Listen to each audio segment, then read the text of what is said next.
자, 82번째 개념도 한번 보도록 하겠습니다. 자, 82번째는 지금 제목을 보니까 뭐라고 돼 있어? 적어도의 활용이라고 돼 있죠. 사실은 적어도의 활용이라기보다는 우리가 이제 보통 경우의 수 문제를 풀 때 이런 게 있어요. 우리가 경우의 수를 계산할 때 어떻게 하지? 자, 기준 찾아서 우리 계속 하고 있죠. 기준 찾아서 분류한 다음에 그 분류를 바탕으로 자, 계산을 하는데 계산은 어떻게 한다? 그렇지. 선택 후 자, 배열 요 순서대로 하고 있는데 이런 거야. 기준을 잡아가지고 분류를 했더니 이 분류의 경우가 너무 많은 거야. 분류의 경우가 너무 많은 거야. 그래서 뭐 어떤 기준을 잡아가지고 이걸 나눠보니까 뭐 A라는 경우, B라는 경우, C라는 경우, D라는 경우, E라는 경우 해서 이 분류의 경우가 너무 많은 거야. 그러니까 이를테면 이런 거지. 이 상황에서 발생될 수 있는 모든 경우의 수. 예를 들어서 모든 경우의 수가 10가지야. 10가지. 예를 든 거야. 모든 경우의 수가 10가지인데 내가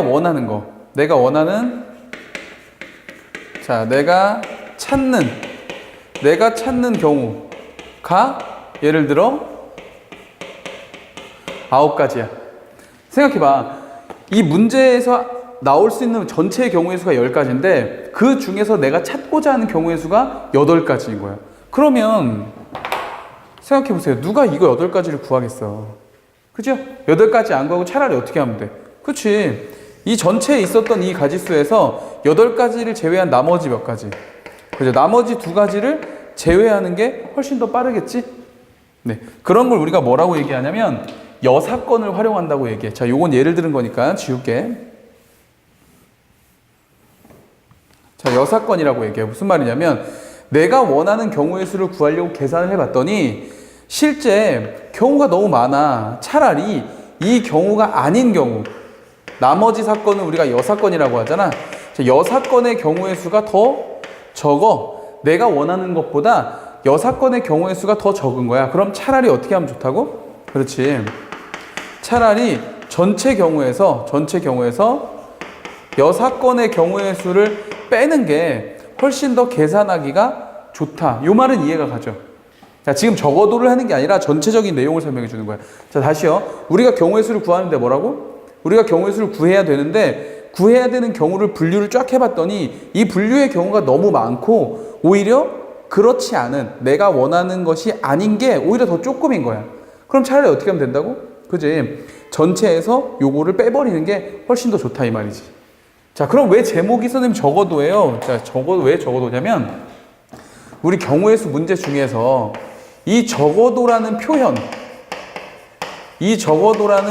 나오면은 대부분이야. 완벽히는 아니야. 대부분 경우가 많아. 다시요. 적어도라는 표현이 나오면 어떻다고? 경우가 많다고. 분류의 경우가 많다고. 그래서 이게 사실 수학이라는 게 100% 그러니까 유형이잖아. 이거는 적어도가 나오면 100% 이렇다 그런 건 아니야 사실. 그리고 꼭 그렇게만 풀어야 한다 그것도 아니야. 그죠? 근데 이렇게 푸는 문제가 유독 많고 훨씬 빠르다라고 해서 정리를 해주는 것 뿐이에요. 자, 우린 이렇게 정리할 겁니다. 적어도가 나오면 경우가 많고 경우가 많을 때는 여사건을 이용한다 라고 했으니 우린 앞으로 적어도라는 표현이 나오면 일단 뭘 생각해보자? 일단 여사건을 생각해보자. 이렇게 정리를 좀 해주면 될 것 같아요. 자, 문제를 풀면서 이제 설명을 하면 조금 더 이해가 더 잘 갈 거야. 자, 이거 한번 풀어볼게요. 164번. 자, 개념이 아니고 어떤 문제에 나온 작은 표현일 뿐이니까 너무 심각하게 받아들이지 않아도 돼. 자, 164번에 picture이라는 단어가 있습니다. 발음 괜찮았나요? 괜찮았나요? T-U-R-E 라는 7개의 문자를 일렬로 나열할 때 문제에서 이제 뭐라고 얘기냐면 적어도 나왔죠. 적어도 한쪽 끝에 적어도 한쪽 끝에 모음이 오게 되는, 자, 모음이 오게 되는 경우의 수를 구하시오. 자, 이렇게 돼 있죠. 자, 그러면은 우리 불러볼까요? 여기 자음은 뭐가 있고 모음은 뭐가 있는지. 자, 불러봐. 자음 뭐 있어? 네, 끝났습니다. 뭐 풀어? 자음 모음도 모르면 안 되지. 자음 뭐 있어, 자음? 자, P 있고요, 그죠?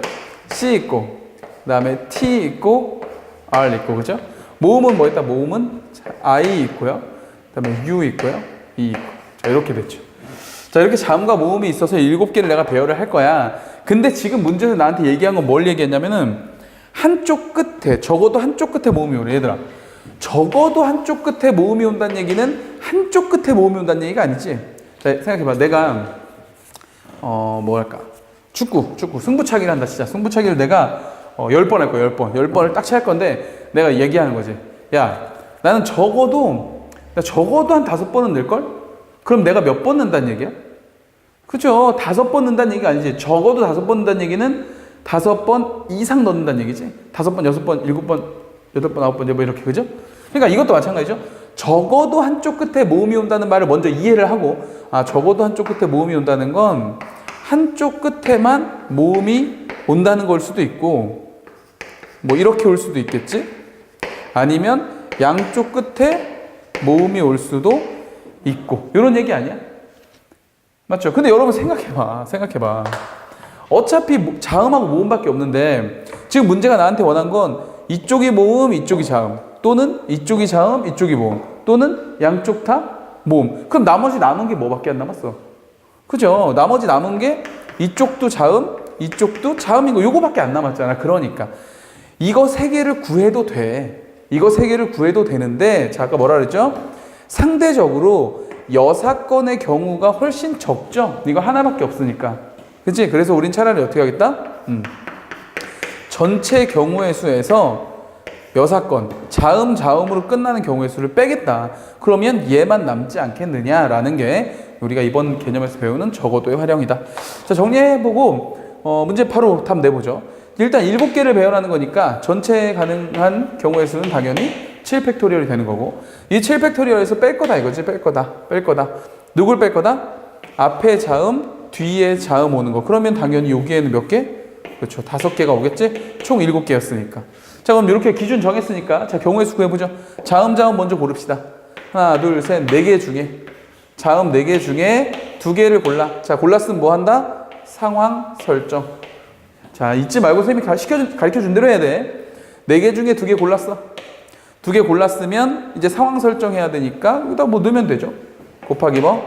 2팩토리얼. 2개를 2자리에. 그래서 여기 t가 오고 여기 r이 왔다 치면 나머지 5개는 요 자리에 그냥 배열이 되면 되는 거니까 당연히 그 다음 뭐가 오면 된다? 5팩토리얼. 이렇게 오면 된다 이거죠. 오케이? 자, 요런 방식으로 푸는 걸 적어도의 활용이라고 부릅니다.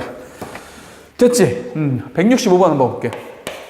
165번 문제를 또 보니까 뭐라고 되어 있냐면, 다음 그림과 같이 빈 의자가 8개가 일렬로, 얘들아, 요거 별표죠.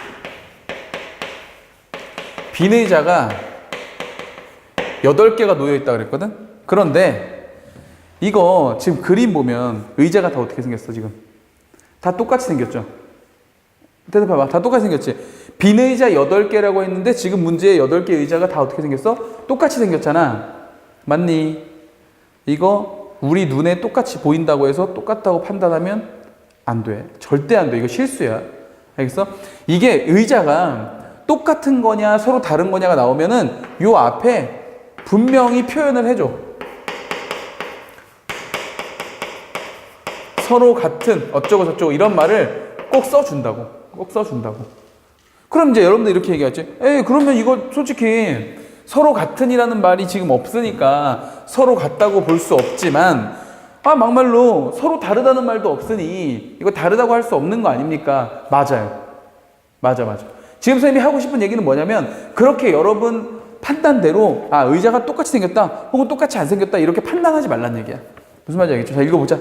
다음 그림과 같이 빈 의자 8개가 일렬로 놓여 있는데 2명의 학생이, 자, 상황 설정부터 할게요. 빈 의자 8개라고 했으니까 A, B, C, D, E, 숫자로 할까? 우리 학생부터 써야 되니까 여기다 8개라고 했으니 1, 2, 3, 4, 5, 6, 7, 8 이렇게 합시다. 8개 의자가 있는데 두 명이 앉는다. 두 명이 앉는다. A하고 B가 요 의자에 이렇게 앉는다. 이렇게 한번 생각해 보자 이거지. 자, 그랬을 때 문제에 주어진 조건은 두 명의 학생이 서로 다른 여기 있네. 서로 다른 있네. 그죠? 밑줄 긋읍시다. 서로 다른 있습니다. 서로 다른 이렇게 표시를 해준다고. 이런 거 우리가 막 판단하면 안 된다고. 서로 다른 의자에 앉을 때 두 명 사이에 적어도 하나의 빈 의자. 알았다. 자, 문제에서 요 A하고 B 사이에 뭐라 그랬어 지금? 적어도 한 개의 빈 의자가 있어야 된다. 그럼 얘들아, 적어도 한 개의 빈 의자가 있다는 건 뭐야? A하고 B 사이에 빈 의자가 이렇게 1, 3 이렇게 돼서 빈 의자가 한 개 있어도 되고 1, 4 두 개, 1, 5 세 개, 1, 6 네 개 쭉 있어도 상관없다는 얘기야. 최대 몇 개까지 있을 수 있어? 양 사이드에 앉게 되면은 하나, 둘, 셋, 넷, 다섯, 6개 빈 의자가 적어도 한 개라는 건 한 개에서부터 몇 개까지? 6개까지 있을 수 있다는 얘기 아니에요? 너무 어렵지 이거는. 하나하나 다 구해야 되잖아, 그렇지? 그러니까 차라리 적어도 한 개 있다고 했으니 우리 이제 이거를 대신 여사건. 이 녀석의 여사건이 뭐야? 한 개. 그러니까 두 명 사이에 두 명 사이에 한 개가 오거나 두 개가 오거나 세 개가 오거나 네 개가 오거나 6개까지 오거나 그럼 최소와 최대를 다 했지. 그러면 나머지 사건은 이제 뭐밖에 없어? 그쵸. 빵개. 적어도 한 개가 온다의 여사건은 A하고 B 사이에 의자가 없다. 즉 A하고 B가 어떻게 있다? 그쵸. 이웃하고 있다. 그게 맞네. 이웃하고 있는 케이스를 빼면 되겠네. 자, 그러면 이웃하고 있는 거 너무 쉽지 않아? 한 가지, 두 가지, 세 가지, 네 가지, 5가지, 6가지, 7가지 있네. 7가지. 맞죠? 자, 그럼 답 써봅시다. 자, 전체 경우의 수가 어떻게 된다고? 8개의 의자 중에서 2개를 골라서 2명이 앉는 게 전체 경우의 수인데 이 중에서 우리는 뭘 뺀다고? 이웃한 거 뺀다고. 몇 개 있었어? 7개 있었죠. 7개. 자, 이렇게 답을 구하시면 된다. 됐죠?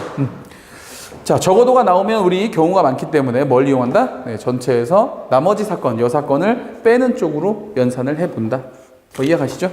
오케이. 또 정리하고 우리 또 다음 개념 보도록 할게요.